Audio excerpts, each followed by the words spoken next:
Assalamu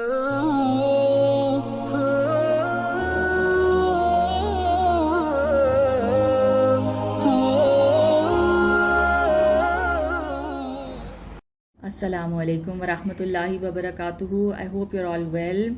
My best wishes and prayers for all of you. I have been reading this book. It's called How to Deal with Low Self-Esteem. And the author is Christine Wilding.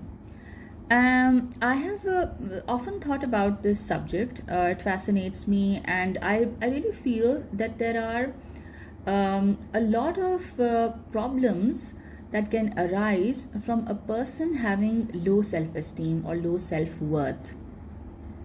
So I felt it is important to talk about this a little bit, and whatever I have understood about this subject from this book, as this is something that can actually prevent us from achieving our goals in life.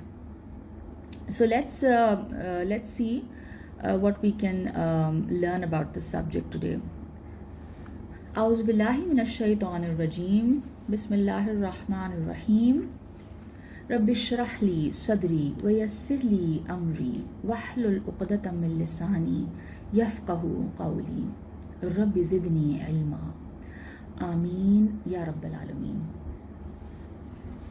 How to deal with low self-esteem.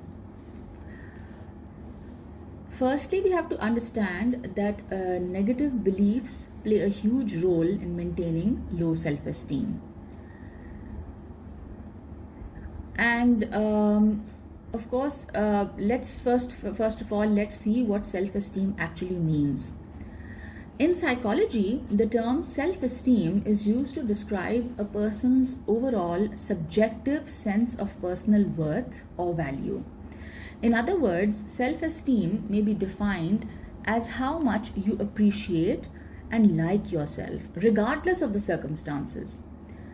Your self-esteem is defined by many factors, including self-confidence, feeling of security, identity, sense of belonging, or feeling of competence. Okay, other terms that are often used interchangeably with self-esteem include self-worth, self-regard, and self-respect. I'm sure you have heard of all of these terms. Self-esteem tends to be lowest in childhood and increases during adolescence, and eventually it reaches a fairly stable and enduring level in adult life. Why self-esteem is important? Self-esteem impacts your decision-making process, your relationships, your emotional health, and your overall well-being. It also influences motivation, as people with a healthy, positive view of themselves understand their potential and may feel inspired to take on new challenges. People with healthy self-esteem have a firm understanding of their skills, realistic understanding, and they're able to maintain healthy relationships with others because they have a healthy relationship with themselves. And they have realistic and appropriate expectations of themselves and their abilities. They understand their needs and are able to express them. However, people with low self-esteem tend to feel less sure of their abilities, and they may doubt their decision-making process. They may not feel motivated to try novel things because they don't believe that they are capable of reaching their goals. Those with low self-esteem may have issues with relationships and expressing their needs also. They may also experience low levels of confidence and feel unlovable and unworthy. On the other hand, people with overly high self-esteem may overestimate their skills and may feel entitled to succeed even without the abilities to back up their belief in themselves. They may struggle with relationships as well, and block themselves from self-improvement because they are so fixated on seeing themselves as perfect. So as you can see that it clearly has a huge impact on our overall abilities, our relationships, and to be able to perform in life. So, and to be able to achieve our goals. So, having a healthy self-esteem is essential to be able to lead a good, productive life. There are several theories on self-esteem, and many theorists have written about the dynamics involved in the development of self-esteem. The concept of self-esteem plays an important role in psychologist Abraham Maslow's hierarchy of needs, which depicts esteem as one of the basic human motivations. Maslow suggested that individuals need both appreciation from other people and inner self-respect to build esteem. Both of these needs must be fulfilled in order for an individual to grow as a person and to reach what Maslow called self-actualization. And if you have not read Maslow or you're not familiar with this term, then very briefly, this concept of self-actualization means to be able to express all your abilities and to be able to achieve your highest potential in life. I'm just summarizing the concept in a few words, even though that it needs a long, of course, explanation. And now, interestingly, if we look at the Quranic concept of the self, we can see very clearly that Allah has blessed man with a very high status. He has blown into him from his divine soul. He has called him Khalifa, his successor on earth, blessed him with superior intellect, with the ability to create, to understand, to analyze, to conclude, to imagine, etc., etc. No other creation on earth possesses the likes of these abilities. Now I'm quoting from Surah Hijr, ayat number 29 and 30. أعوذ بالله من الشيطان الرجيم بسم الله الرحمن الرحيم فإذا سويته ونفخت فيه من روحي فقعوا له ساجدين.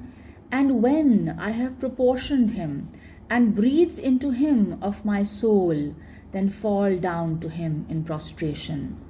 Here, Allah subhanahu wa ta'ala is talking to the angels, and he is telling them that I have created this human being. Once I have proportioned him and created him and breathed into him my soul, from my soul, then fall down to him in prostration. فَسَجَدَ الْمَلَائِكَةُ كُلُّهُمْ أَجْمَعُونَ. So the angels prostrated, all of them entirely. The above ayat, which I just quoted, where the angels have been commanded to prostrate to Hazrat Adam alayhi salam, to do sajda to him, they're prostrating to Adam alayhi salam, the first human being according to the Quran. This is symbolic of the superiority of Adam alayhi salam over all creation. And Surah Bani Israel or Surah Isra, ayat number 70. وَلَقَدْ كَرَّمْنَا بَنِي آدَمَ وَحَمَلْنَاهُمْ فِي الْبَرِّ وَالْبَحْرِ وَرَزَقْنَاهُمْ مِنَ الطَّيِّبَاتِ وَفَضَّلْنَاهُمْ عَلَى كَثِيرٍ مِّمَّنْ خَلَقْنَا تَفْضِيلًا. And we have certainly honored the children of Adam alayhi salam and carried them on the land and sea and provided for them of the good things and preferred them over much of what we have created with definite preference. This is the status of man. This is the worth of man according to the Holy Quran. So this is the understanding that we can get of ourselves from the words of our Creator, what our worth or what our status is in His eyes. So as a Muslim, we must internalize this belief that we as human beings have been blessed with a divine spark, which means that there is tremendous potential in all of us, in each and every one of us. Of course, we also have the base instincts in us, which we share with all other animals, like self-preservation, which gives rise to the hunger drive, the sex drive, etc., etc., which, if not kept in check, can really cause man to wreak havoc in society. This concept is also clearly mentioned in Surah At-Teen. Allah subhanahu wa ta'ala, after swearing upon 4 things, has stated categorically, لَقَدْ خَلَقْنَا الْإِنسَانَ فِي أَحْسَنِ تَقْوِيمٍ. We have certainly created man in the best of stature. ثُمَّ رَدَدْنَاهُ أَسْفَلَ سَافِلِينَ. Then we returned him to the lowest of the low. إِلَّا الَّذِينَ آمَنُوا وَعَمِلُوا الصَّالِحَاتِ فَلَهُمْ أَجْرٌ غَيْرُ مَمْنُونٍ.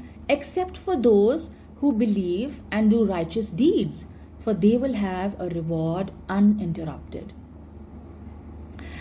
So we have been created with all the potential and abilities to do tremendous acts of creativity, intellect, and the list is endless. But to be able to reach our true potential and express all our talents and abilities, we will have to rein in our instincts. Otherwise, it is entirely possible that we fall from grace and become the lowest of the low. So here we conclude today's session, and I really hope that it was beneficial, because studying this has benefited me greatly. It's given me a greater understanding of self-esteem, and I will continue to share with you whatever else I study, inshallah ta'ala. And give me feedback on this. رَبَّنَا تَقَبَّلْ مِنَّا إِنَّكَ أَنْتَ السَّمِيعُ الْعَلِيمُ وَتُبْ عَلَيْنَا إِنَّكَ أَنْتَ التَّوَّابُ الرَّحِيمُ سُبْحَانَكَ اللَّهُمَّ وَبِحَمْدِكَ نَشْهَدُ أَنْ لَا إِلَهَ إِلَّا أَنْتَ نَسْتَغْفِرُكَ وَنَتُوبُ إِلَيْكَ. السلام عليكم ورحمة الله وبركاته.